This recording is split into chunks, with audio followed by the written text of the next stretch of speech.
కాదు. అర్థమైందా? అది. అందుకనే నేను ప్రార్థన చేస్తే అది చక్కగా మనకి విడుదల వచ్చేస్తుంది. అర్థమైందా? బైబిల్ గ్రంథంలో మరి టైం అయిపోయింది అనుకుంటా, 12 దాటింది.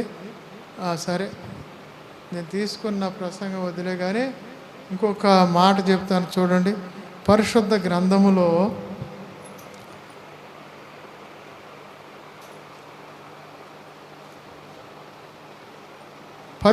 గ్రంథములో చూడండి.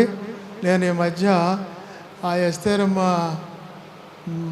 వాళ్ళ అబ్బాయికి బాగాలేదంటే నేను ఆదివారం లేచి మమతా హాస్పిటల్కి వెళ్ళి చిన్న ప్రార్థన చేసి వచ్చి ప్రార్థన చేస్తుంటే నాకు దేవుడు ఒక మాట చెప్పాడు. దేవునికి స్తోత్రం. ఏం చెప్పాడనంటే ద్వితీయోపదేశ కాండము 21వ అధ్యాయము 18వ వచనం నుండి 21వ వచనం వరకు చూడు. ద్వితీయోపదేశ కాండము 21వ అధ్యాయము 18వ వచనం నుండి 21వ వచనం.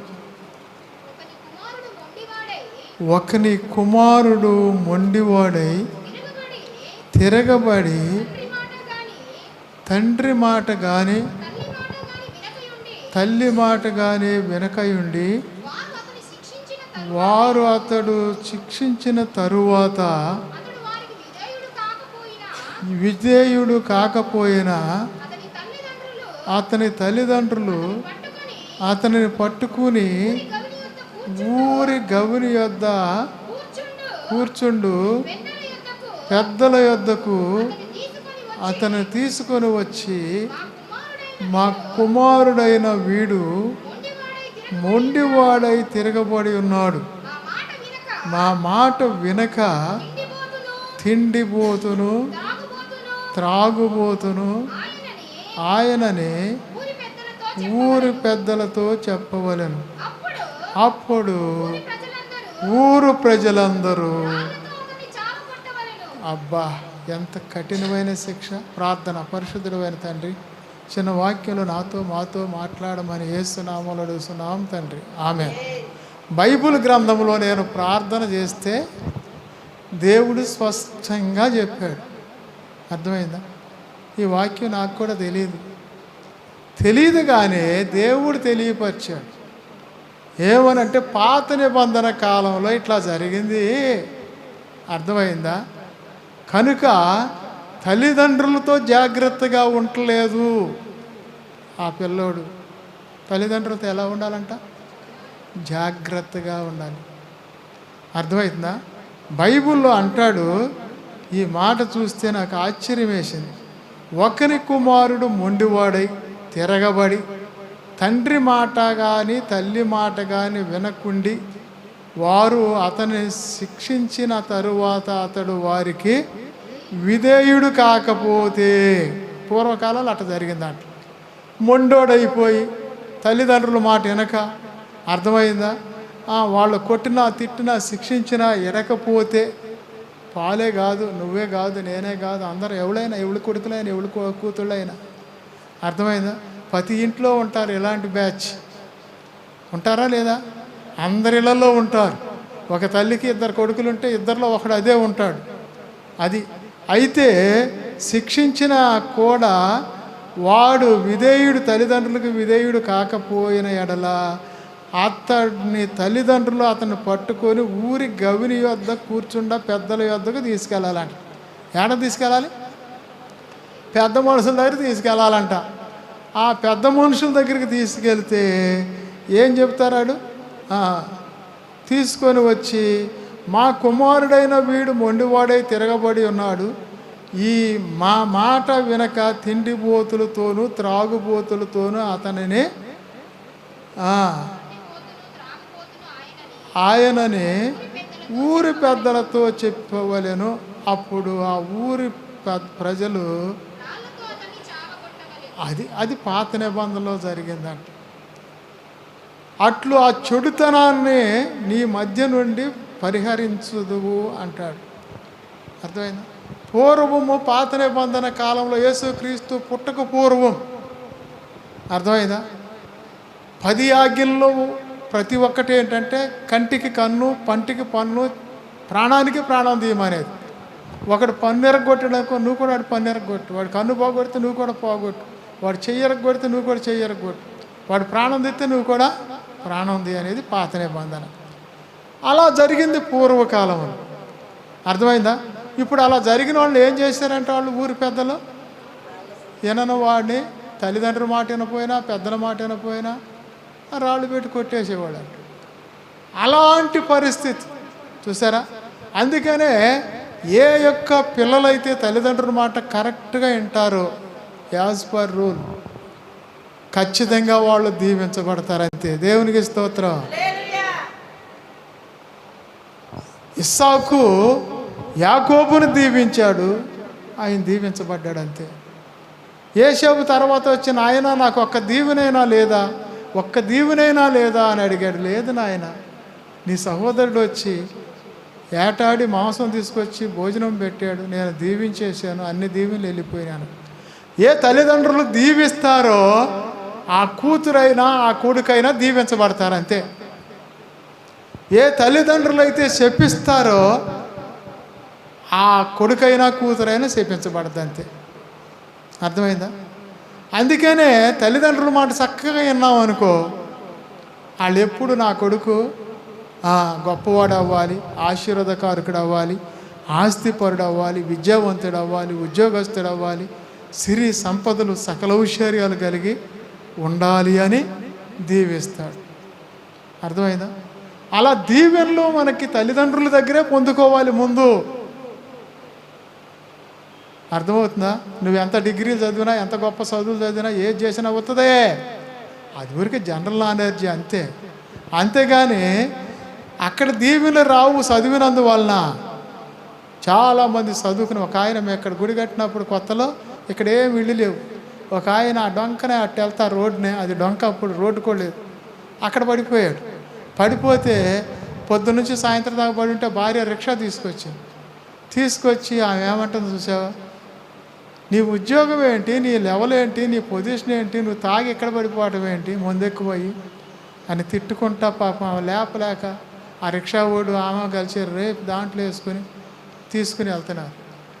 ఇంకొకటి వచ్చి ఇటు వస్తుంటే ఎవరయ్యా ఆయన అని నేను అడిగితే ఆయన DMDHO జాబ్, తాగి మరి రోడ్డు మీద పడిపోయినాడు, ముందెక్కుపోయి.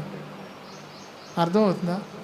నీ చదువేంటి, నీ స్టేటర్ ఏంటి, నీ యొక్క ఉద్యోగం ఏంటి, నీ పలుకుబడి పెద్ద బిల్డింగ్ ఉంది అటు సౌరాలకి వెళ్ళి, ఏంటికి ప్రయోజనం? భార్య వచ్చి తీసుకుని పోవాలా? అందుకనే పరిశుద్ధ గ్రంథంలో మనం చూస్తే, మనం ఆశీర్వదించబడాలి అని అంటే మొదట తల్లిదండ్రులు దీవెన పొందుకోవాలి. అర్థమైందా? అలా తల్లిదండ్రులు దీవెన పొందుకోకుండా నువ్వు ఎంత కష్టపడినా, ఎంత గొప్ప చదువు చదివినా, ఎంత గొప్ప ఉద్యోగం సాధించినా అది ఏం ప్రయోజనం లేదు. ముందు తల్లిదండ్రులు దీవెన పొందుకోవాలి. ఇస్సాకు యాకోబుని ఆశీర్వదించాడు, ఆడు మోసగాడే కానీ ఆశీర్వదించబడిపోయాడు.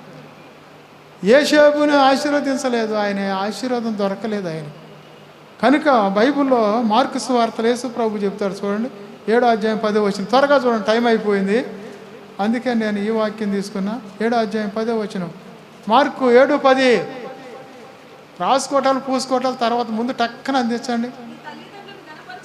నీ తల్లిదండ్రులను గణపరచవలనని తండ్రినైనను తల్లినైనను దూషించువానికి మరణశిక్ష విధించవలనని మోషే చెప్పాను కదా. అయినను మీరు ఒకడు తన తండ్రినైనను తల్లినైనను చూసి నా వలన నీకు ప్రయోజనమేమని, ఏదో అది కొర్బాను అని అనగా దేవార్పితమని చెప్పిన ఎడల తన తండ్రికైనను తల్లికైనను వారిని ఏమీ చెయ్యనివ్వక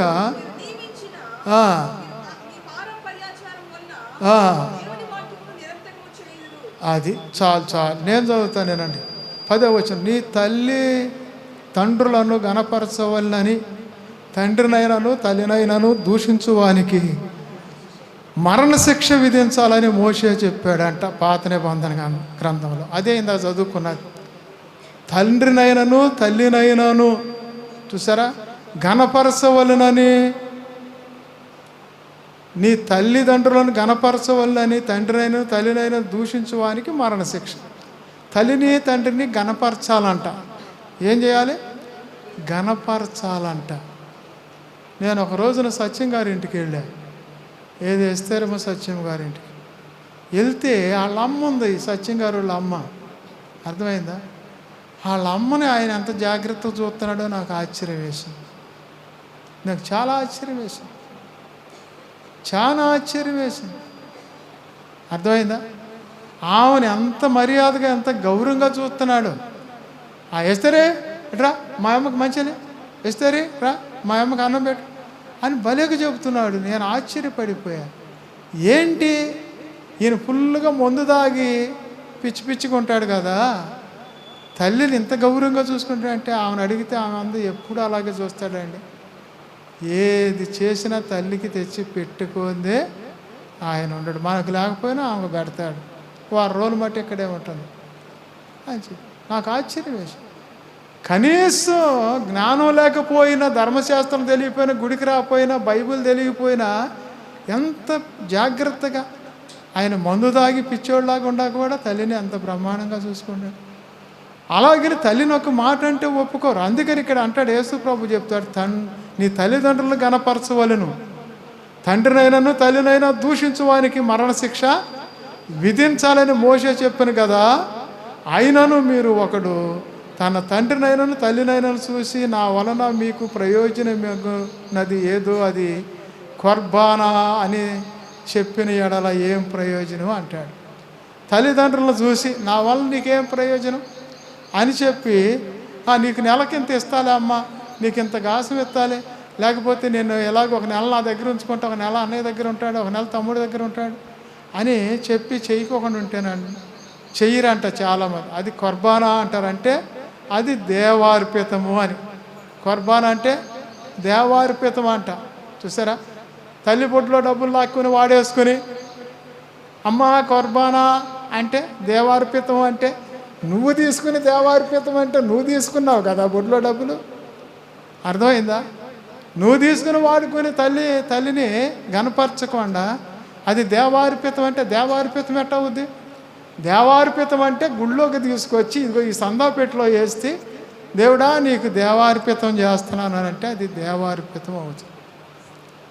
అంతేగాని తల్లి బొడ్లో డబ్బులు లాక్కుని తండ్రి జేబులో డబ్బులు లాక్కుని అది కొర్బానా అంటే దేవార్పితం అంటే అది జరుగుద్దా? ఇలాంటి చాలామంది అలాంటి కొడుకులు అలాంటి కూతుళ్ళు ఉంటారు. అర్థమైంది? ఒక్కళ్ళ గురించి చెప్పట్లా నేను. అర్థమవుతుందా? నా మట్టికి నేను ఎప్పుడు కూడా అట్లా ఎప్పుడు చేయలే. అర్థమైందా? మా నాన్న చచ్చిపోయేటప్పుడు మా నాన్న జేబులో 5 రూపాయలు ఉండే. ఎన్ని రూపాయలు ఉండే? 5 రూపాయలు. అవి ఎవరికి తెలియదు. సరే నేను చూశాను, తీశాను. తర్వాత కార్యక్రమం అంతా అయిపోయినాక అమ్మ నాన్న జేబులో 5 రూపాయలు ఉండే, నేను తీసాను ఇగో అని చెప్పేసి ఇచ్చేసి 5 రూపాయల భాగ్యం ఎంత ఇప్పుడు కాదులేండి. 77 మే 18వ తారీఖు నాడు మా నాన్న చచ్చిపోయాడు. అప్పుడు మేము చిన్నోళ్ళమే అయినా కూడా అర్థమైందా, అది తీసేసుకుని వాడుకోవచ్చు. కానీ అది తప్పు. మా తండ్రి సొమ్ము మేము అందరికీ చెందాలి. అర్థమైందా? ఎంతమంది చెందాలి? మేము 6 కొడుకులు, 6కి చెందాలి. 5 రూపాయలు 6కి వాటా వేయండి. అర్థమవుతుందా? అందుకని తల్లికి ఇచ్చేస్తే ఏ దోషమో ఉండదు. అది జానుడు భూమి ఉండగానే 6 పంచుకోవాల్సిందే. 5 రూపాయల డబ్బులుండా అందరూ పంచుకోవాల్సిందే. అర్థమైందా? అందుకనే నా వలన నీకు ఏం ప్రయోజనం అనకూడదంట తల్లిని. నువ్వు కష్టం చేసుకున్న దాంట్లోనే తల్లికి పెట్టాలి, తండ్రికి పెట్టాలి. అర్థమైందా? అది దేవార్పితం అని అనకూడదంట. అమ్మ నువ్వు ఇచ్చావు నేను తిని నవ్వులు మింగేసేసాను, దేవార్పితం అయిపోయిందని అంటే చల్లదంట. అర్థమైందా? నువ్వు ఒక్కడే పుట్టావా? ఒక్కడే పుడితే తిని పోయినట్టన్నా పర్వాలేదు. నీతో పాటు 4 ఉన్నారు. నలుగురు పెట్టుకోండి, ఒక్కడో తినేసేస్తే. అర్థమైందా? నేను సేవకి వెళ్ళేటప్పుడు నా ఇల్లు అందరం మీదది. అందుకని అన్ని ముక్కలు చేసి అన్ని వాటాలు వేసి నా ఒక్కడ వాటా తీసుకుని దేవునికి సమర్పించేసి దేవునికి ఇచ్చేసి ఆ డబ్బు వెళ్ళిపోయారు. అవన్నీ తలోక ముక్క వాళ్ళు తీసేసుకున్నారు. వాళ్ళు అన్నారు, అందరు మా అందరికి ఎందుకురా బాబు, నీకు ఇచ్చాము ఆ స్థలం, నువ్వే వాడుకో, నాకు అవసరం లేదు. అర్థమైందా? కనుక అందరికీ వాటాలు వేసాను నేను. అదే కాదు, కడమాది ఏదైనా అందరికీ వాటాలే. అర్థమవుతుందా? అందుకని బైబిల్ గ్రంథంలో మనం చూస్తే అది జానుడి భూమి అయినా అందరికీ సమానంగా ఉండాలి. అంతేగాని నువ్వు తీసుకుని తినేసి దేవార్పితం అంటే చెల్లుద్దా? తన తల్లిదండ్రుల సొమ్ము దోసుకుని ద్రోహము కాదు అనుకున్నవాడు నశింపజేయవానికి జతకాడు. చూసారా? పాత నిబంధనలో పెద్దల దగ్గర తీసుకెళ్తే పెద్దల ఊళ్ళు వెళ్ళిపోతే తీసుకెళ్ళి రాళ్ళు పెట్టుకొని చంపేశారు. కంటికి కన్ను, పంటికి పన్ను, ప్రాణానికి ప్రాణం. మరి ఇప్పుడు ఎవరు చంపుతారు? యేసుక్రీస్తు కాలంలో చంపుతారా పెద్దలు? చంపరు. కానీ అర్థమైందా? ఉండే కదా పెద్ద సమూహం, మన తాత ముత్తాతల తల్లిదండ్రుల సమూహం, తల్లి సమూహం, తల్లి వాళ్ళ తల్లిదండ్రులు, తండ్రి వాళ్ళ తల్లిదండ్రులు, ఈ సమూహాలు ఉంటారు. ఇటు 3 తరాలు, అటు 3 తరాలు, 7 తరాలు, ఈడదొక తరం. అర్థమైందా? అటు 3 ఇటు 3 6, ఇది ఒకటి 7 తరాలు. ఆ దెయ్యాలన్నీ పట్టుకుని నిన్ను పిచ్చోని చేసి, గుడ్డలు లేకుండా చేసి, అర్థమైంది, మైండ్ లేకుండా చేసి, పని చేయకుండా చేసి, ఆరోగ్యం లేకుండా చేసి, ఆశీర్వాదం లేకుండా చేసి, పాడు చేసి సంపుతి అన్నమాట. అయ్యే నేను రాళ్ళు పెట్టి కొట్టేది. వీళ్ళు ఎవరు కొట్టరు సమాజం. అర్థమవుతుంది? కనుక తల్లిదండ్రుల విషయం చాలా జాగ్రత్తగా ఉండాలి.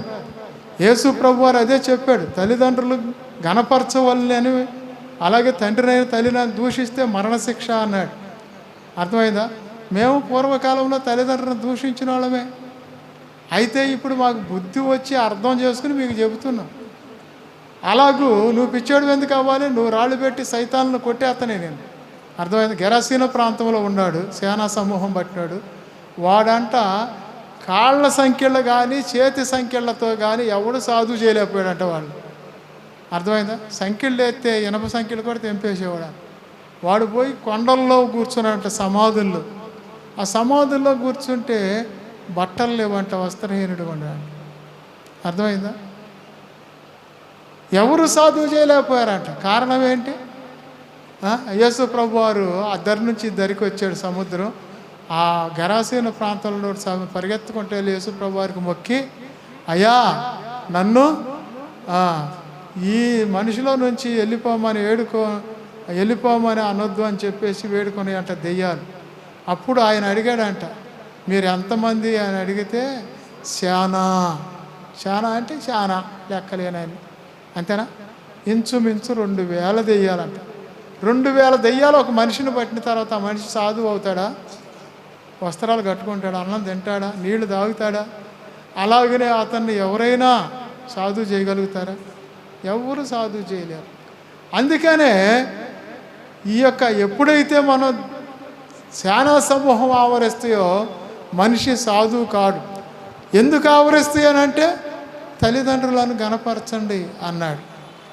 అలాగనే తల్లిదండ్రులను దూషిస్తే మరణశిక్ష అన్నాడు. కొట్టవసరలా, కొడితే ఇంకా ఘాటుగా ఉంటుంది.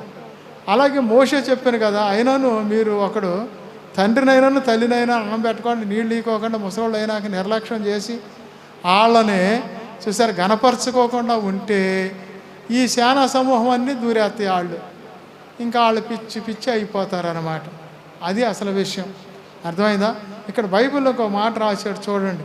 లేవియాకాండం 20వ అధ్యాయం 9వ వచనం. త్వరగా చూడాలి, ఒక్క సెకండ్లో చూడాలి. లేవియా 20వ అధ్యాయం 9వ వచనం. లేవియాకాండం 20వ అధ్యాయం 9వ వచనం. త్వరగా చూడాలి. దూషించును వానికి మరణశిక్ష. అక్కడేమో గణపరచకపోతే చూసారా, దూషిస్తే మరణశిక్ష అన్నాడు. ఇక్కడేమో అన్నాడు దూషిస్తేనే. అది ఎంతమంది దూషిస్తూ ఉన్నారు? తల్లిదండ్రులు దూషించకూడదు. చేతనైతే పట్టి అన్నం పెట్టండి, లేకపోతే గమ్మున ఉన్నాడు. అర్థమైంది? కొట్టకూడదు. బైబిల్లో చూడండి 20వ అధ్యాయం సామెతలు 20వ వచనంలో. సామెతలు 20వ అధ్యాయం 20వ వచనం చూడండి. సామెతలు 20వ అధ్యాయం 20వ వచనం. ఎంతసేపా? తన తండ్రినైనను తల్లినైనను దూషించే వారి దీపము కారు చీకటిలో ఆరిపోద్ది. తల్లిని తండ్రిని దూషిస్తే ఏమవుద్దంట? కారు చీకట్లో ఆరిపోద్దంట. కారు చీకటి అంటే ఎట్లుంటుంది? అమావాస్య. కారు చీకటిలో ఆరిపోద్దంట తల్లిదండ్రులను దూషిస్తే వారి దీపం. అర్థమైంది? అట్టంటే ముసలోడు కాకోకుండా, చిన్నోడు కాకుండా యవనస్తుడు కానీ. ఇక్కడ 27వ వచనం చూడండి. దీపం అంటే ఏంటో చెప్తాడు. నరుని ఆత్మ యెహోవా పెట్టిన దీపము, అది అంతరంగములన్నిటినీ శోధించును అంటాడు. అదే సామెతల గ్రంథం 30వ అధ్యాయం 17వ వచనం చూడండి. సామెతల గ్రంథం 30వ అధ్యాయం 17వ వచనం. తండ్రిని అపహాసించి తల్లి మాట విననొల్లని వాని కన్ను లోయ కాకులు పీకును, పక్షిరాజు పిల్లలు వాని చూసారా? తండ్రిని అపహాసించి తల్లి మాట విననొల్లని వాని కన్ను. తండ్రిని అపహాసం చేస్తారంట, తల్లి మాట వినరు అంట. వాని కన్నులు లోయ కాకులు పక్షిరాజు పిల్లలు పీక్కు తింటే అంటాడు. ఎంత భయంకరం! అర్థమైందా? తల్లిదండ్రుల గురించి ఇంత ఘాటుగా ఎందుకు చెప్పాడు ఆయన? ఎందుకు చెప్పాడు? ఎవడైనా ఒకడు మూర్ఖుడయ్యి తల్లిదండ్రుల మాట వినకపోతే ఆయనకి ఇలాంటి శిక్ష విధించండి అని పాత నిబంధనలో చెప్పాడు. కనుక మనం ఎవరూ పెట్టకపోయినా పర్వాలేదు, కానీ అర్థమైందా? వాళ్ళని మాత్రం చిన్న చూపు చూడకూడదు అంటాడు. అందుకే పరిశుద్ధ గ్రంథంలో ఈ మాట చక్కగా రాశాడు అన్నమాట. ఏది? ద్వితీయోపదేశకాండం 21:18. ఒకని కుమారుడు మొండివాడై తిరగబడిన తండ్రి మాట కానీ తల్లి మాట కానీ వినకుండి వారు అతనిని శిక్షించి తరువాత అతడు వారికి విధేయుడు అవ్వాలి అంటాడు. లేకపోతే ఏమవుతుందంటే తల్లిదండ్రులను అతని పెద్దల దగ్గరకు తీసుకుని వెళ్ళాలి. పెద్దలు అతన్ని ఊరెల్పలు తీసుకెళ్ళి కొట్టేసేస్తారు అన్నాడు. ఎంత కఠినమైన శిక్ష ఇది! అది ఏమన్నా తప్ప? ఏమండి, దొంగతనం చేశాడా? లేకపోతే ఇంకేమైనా చేశాడా? ఏమన్నా చంపేశాడా? కానీ ఈ ఇందుట్లో ఇంత ఘోరాతి ఘోరంగా ఉందన్నమాట. ద్వితీయోపదేశకాండం. తల్లిదండ్రుల మాట వినకపోతే, వాళ్ళు గర్దించినా కొట్టినా విధేయులు కాకపోతే ఊరి పెద్దల దగ్గర తీసుకెళ్ళి వాళ్ళందరూ ఊరి అలపలో తీసుకెళ్ళి రాళ్ళతో కొట్టి చంపేసేయండి అన్నాడు. అర్థమైందా? మనం చంపట్లా ఇప్పుడు పెద్దలు, కానీ 3 తరాలు తల్లి పక్కన తండ్రి పక్కన 3 తరాలు 7 తరాలు చీకట్లో ఈయన ఒక తరం. వాళ్ళని పట్టుకుని గెరాసీన ప్రాంతంలో సేనా సమూహం ఆవరించినట్టు ఆవరించి తరిమి తరిమి తరిమి తరిమి తరిమి తరిమి తరిమి తరిమి తరిమి తరిమి అన్నం తినకుండా, నీళ్లు తాక్కోకుండా, బట్టలు కట్టుకోకుండా, ఇల్లేంటో తెలియకోకుండా పిచ్చోళ్ళు చేసేసేస్తారు. అర్థమైందా? అది అసలు సంగతి. వీళ్ళకి ఇప్పటికైనా అర్థం అవుద్దా? చదువులు ఏమన్నా లేవు వాళ్ళకి? చదువులు ఉంటాయి. నేను చెప్పాక డిఎండిహెచ్ ఇక్కడే పడిపోయేవాడు, అక్కడి నుంచి ఫుల్గా తాగి వచ్చేవాడు ఇక్కడ పడిపోయేవాడు మా ఇంటి ముందు. అర్థమైందా? అది చదువు ఏం లేదా? సంస్కారం ఏం లేదా? అన్నీ ఉండేవి, కానీ అర్థమైందా? తల్లిదండ్రులను ప్రేమించకపోతే ఎట్ట అవుద్ది అన్నమాట. ఈనాడు చాలామంది పిచ్చోళ్ళు అయ్యి ఆ రకంగా ఉండే వాళ్ళందరూ కూడా తల్లిదండ్రులను ప్రేమించండి, తల్లిదండ్రుల మాట వినండి, తల్లిదండ్రులను గౌరవించండి. వాళ్ళ పిచ్చోళ్ళే, వాళ్ళకి చదువులు లేవు, మోటోళ్ళు, వ్యవసాయం చేసుకునేవాళ్ళు, ఏదో కూలి పనులు చేసుకునేవాళ్ళు, ఏదో కడుపు కట్టుకుని మనల్ని కన్నారు, పెంచారు, పెద్దవాళ్ళు చేశారు. అర్థమైందా? ఇప్పుడు మనం వాళ్ళని గౌరవించాలి. గౌరవించి జాగ్రత్తగా వాళ్ళని చూస్తే వాళ్ళ ఆశీర్వాదాలన్నీ మనకు వస్తాయి. చూసారా? దేవుని స్తోత్రం. చాలామంది ఉంటారు, ఒక కొడుకును ప్రేమిస్తారు, ఒక కొడుకును ప్రేమించరు, ఒక కూతురును ప్రేమిస్తారు, ఒక కూతురును ప్రేమించరు. ఎందుకని ప్రేమించరు? ఎందుకనంటే వాళ్ళకి ఎవరైతే పట్టడి అన్నం పెడతారో, ఎవరైతే మంచిగా ఏదైనా పండు పొలమో తెచ్చి పెడతారో వాళ్ళని దీవిస్తారు. నా కొడుకుని దీవించయ్యా అని ప్రార్థన చేస్తారు, ఆశీర్వదించయ్యా అని ప్రార్థన చేస్తారు, కాపాడయ్యా అని ప్రార్థన చేస్తారు. ఆకాశమంచు భూసారం సిరి సంపదలు సకల ఐశ్వర్యాలు దయచేయి ప్రభువా అని ప్రార్థన చేస్తారు. మాట విని వారిని, మాట వినని వారిని ఏం చేస్తారు? అసలు ఈ నాకు పుట్టకుండా బాగుండు అంట. ఏమో నాకు పుట్టకుండా బాగుండు, నాకు పుట్టింది ఈ తల్లి నాకు చెడ్డ పేరు తెచ్చింది, చిచ్చి చిచ్చి చి, నా కూతురు అనిపించుకోవడానికి యోగ్యురాలు కాదు, నా కొడుకు అనిపించుకోవడానికి యోగ్యుడు కాదు వాడు అని తిడతారు. ఇవాళ చూసారా, తల్లిదండ్రులు హింసించే వాళ్ళు బోళ్ళు మంది ఉన్నారు. తాగడానికి డబ్బులు కావాలంటారు, ఇల్లు అమ్మమంటారు, వాకిలు అమ్మమంటారు, లేకపోతే మెళ్ళ ఉండ బంగారమైన తీసేయమంటారు. ఏం చేస్తారు? మన కని పెంచి పెద్దవాళ్ళు చేయటమే వాళ్ళ కష్టం అయితే ఇంకా మనం ఇంకా సాగుతారా? అడ్డం వేసుకున్నప్పుడు బిడ్డ అంట, గడ్డం వచ్చినాక కూడా బిడ్డ అవుతాడా? గడ్డం వచ్చినాక నువ్వే సంపాదించి తీసుకొచ్చి తల్లిదండ్రులకు సుఖంగా కూర్చోబెట్టాలి. అర్థమైందా? మనమే సుఖంగా కూర్చోబెట్టాలి. అలా ఏ కుమారులు అయితే చూస్తారో వాళ్ళ కుటుంబం సస్యశ్యామలంగా దీవించబడదు. ఈ చిన్న సూత్రం తెలియక, అర్థమైందా, వాళ్ళకి బైబిల్ తెలియక, చదువు ఉండా కూడా తల్లిదండ్రులను ఏ మాట పడితే ఆ మాట, ఎట్టబడితే అట్ట హింసించి ఆ శాపం అంతా తెచ్చిపెట్టుకుంటున్నారు. అర్థమైందా? తెచ్చిపెట్టుకుంటే ఏమవుద్ది? తల్లికి ఉంటుంది కదా, తల్లి వాళ్ళ అమ్మమ్మ భర్త తాతయ్య, మళ్ళీ వాళ్ళ ముత్తాత, వాళ్ళ నాయనమ్మ అమ్మమ్మ, మళ్ళీ తండ్రి పక్కన తండ్రి తల్లి, మళ్ళీ తాతయ్య, మళ్ళీ వాళ్ళ ముత్తాత తాత, వాళ్ళ నాయన, అట్లా వీళ్ళు 3 తరాలు, వాళ్ళ 3 తరాలు, వీళ్ళదొక తరం, 7 తరాలు దెయ్యాలు పట్టుకుని నేను రాళ్ళతో కొట్టి పిచ్చోని చేసినట్టు చేసి నేను నాశనం చేస్తాయి. అది అసలు సంగతి. అందుకని చక్కగా వచ్చి దేవుని సన్నిధికి వచ్చి ఆ గెరాసిన్ ప్రాంతంలో ఒకటి గుడ్డలు లేకపోయినా భయంకరమైన సమూహం పట్టిన వచ్చి యేసు ప్రభు పాదాల దగ్గర కూర్చున్నాడు. కూర్చుని, అర్థమైందా, ఆ దెయ్యాలను వెళ్ళిపోమన్నాడు. వెళ్ళిపోండి, ఆ పందుల్లో కంటే వెళ్ళిపోగానే స్వస్థ శిస్తుడై వచ్చి యేసు పాదాల దగ్గర కూర్చొని ఆయన చెప్పిన మాట ఉన్నాడు.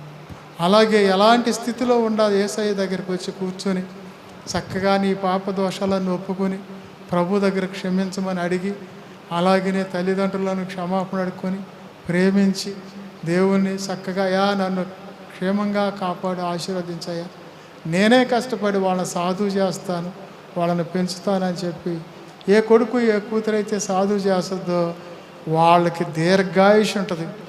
ఆకాశమంచు భూసారం సిరి సంపదలో సకల ఐశ్వర్యాలు వచ్చారు. అర్థమైందా? మోషే దీవించాడా దీవించలేదా? 27వ అధ్యాయం ద్వితీయోపదేశ కాండం చూడండి, టైం లేదు కానీ 27వ అధ్యాయం ద్వితీయోపదేశ కాండం 27 త్వరగా చూడాలి.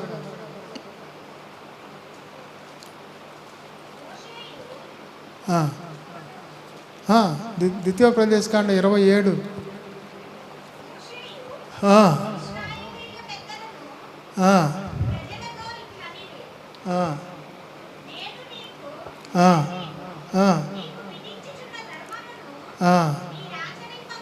ఆచరించవాలి.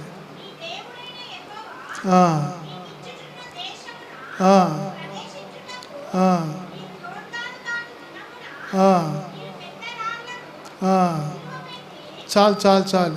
ఇక్కడ బైబిల్ గ్రంథం 4వ వచనం, మీరు యోర్దాను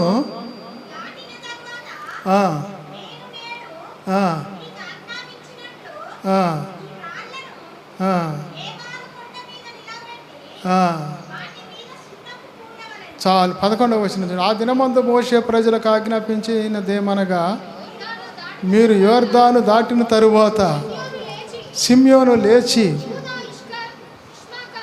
యోదా, ఇస్మాకారు, యేషేబు, బెన్యామీను గోత్రముల వారు ప్రజలను గూర్చి దీవెన వచనం పలుకుటకై గెరిజీను కొండ మీద నిలవలెను. రూబేను, గాదు, ఆషేరు, జబులును, దాను, నప్తాలి గోత్రముల వారు శాపవచనము పలుకుటకై ఏబాలు కొండ మీద నిలవబడవలెను. అప్పుడు లేవీలు యెహోవాకు, చూడండి ఇక్కడ శాపవచనాలు చెబుతున్నాడు. 15వ వచనం, యెహోవా హేయముగా శిల్పి చేతితో మలిసిన విగ్రహమునే కానీ పోత విగ్రహమునే కానీ చాటు నుంచి వాడు శాపగ్రస్తుడని ఎలుగెత్తి ఇశ్రాయేలు అందరితో చెప్పగా ఆమేననవాలి. 16 వచనం. తన తండ్రినైనను తల్లినైనను నిర్లక్ష్యము చేయువాడు శాపగ్రస్తుడని చెప్పగా ప్రజలందరూ ఆమేన్ అనవలెను. తన చాలు ఇవన్నీ శాపవచనాలు. ఇక్కడ యాబాలు కొండ మీద రుబేను కుటుంబాల గురించి శాపవచనాలు చెప్పమన్నాడు. అలాగే బెన్యామీను యోసేపు వారు ఇస్మాకారు యోసేపు బెన్యామీను గోత్రముల వారికి గెరిజిను కొండ మీద దీవెన వచనాలు చెప్పమన్నాడు. అలాగే ఇక్కడ 28వ అధ్యాయం కాడ నుంచి అన్ని దీవెన వచనముతో మాట్లాడాడు. చూసారా, దేవుడైన యెహోవా మాట శ్రద్ధగా విని నేడు నేను నీకు ఆజ్ఞాపించు ఆయన ఆజ్ఞలను కట్టడాలను అనుసరించి నడుచుకొని ఎడల నీ దేవుడైన యెహోవా భూమి మీద ఉన్న సమస్త జనముల కంటే నిన్ను హెచ్చించును. నీవు నీ దేవుడైన యెహోవా మాట విని ఎడల ఈ దీవెనలన్నీ నీ మీదకు వచ్చి నీకు ప్రాప్తించును. నీవు పట్టణంలో దీవించబడదు, పొలములో దీవించబడదు. నీ గర్భఫలము, నీ భూఫలము, పశువుల మందలు, నీ దుక్కితెద్దులు, నీ గొర్రె మేకల మందలు దీవించబడును అంటాడు. అలాగే నీ గంపయును పిండి పిసుకు తొట్టి దీవించబడును అంటాడు. నీవు లోపలికి వచ్చినప్పుడు దీవించబడతావు అంటాడు. అలాగే ఇవన్నీ 15వ వచనం దాకా ఆశీర్వాద వచనాలు. ఇక్కడ 15వ అధ్యాయం నుంచి 25వ వచనం వరకు శాప వచనాలు.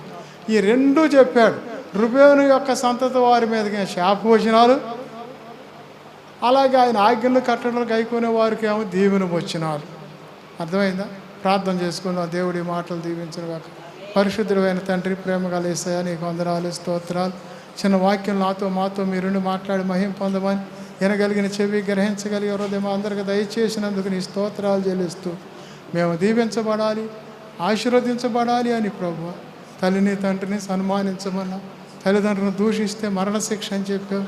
ఆ పూర్వకాలంలో రాళ్ళు పెట్టి కొట్టి చంపమన్నావు. ఇప్పుడైతే పితరుల చీకట్లే రాళ్ళు పెట్టి కొట్టి చంపుతూనే నాయన. అయా మమ్మలను దీవించి ఆశీర్వదించమని యేసు నామములో అడుగుతున్నాం తండ్రి, ఆమేన్. మరి చెప్పారు కదా, ముఖ్యంగా 2వ తారీఖు ఏ వారం వచ్చింది?